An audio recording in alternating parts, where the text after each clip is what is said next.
देखिए देखिए जुआ अखाड़ा वीडियो ये देखिए हमारे घर सन्नी पहलवान भी तो भीड़ चुका है। आज ये देखिए शानदार वीडियो जो है जुआ अखाड़ा में चल रहा था एकदम लगातार दर्शन पर चल रहा शानदार वाह।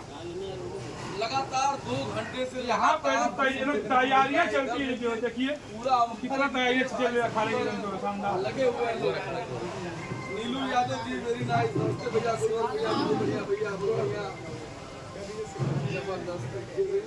जबरदस्त टाइगर पहलवान भी जो खड़े हुए हैं। यहाँ पर पहलवानी का जोरदार प्रदर्शन देवी जो देखिए ये देखिए ये देखिए जितेंद्र यादव शरीर तो थकी नहीं यार जंगली टाइगर टार्जन कम नहीं यार अभी तक शरीर जो है थकी नहीं।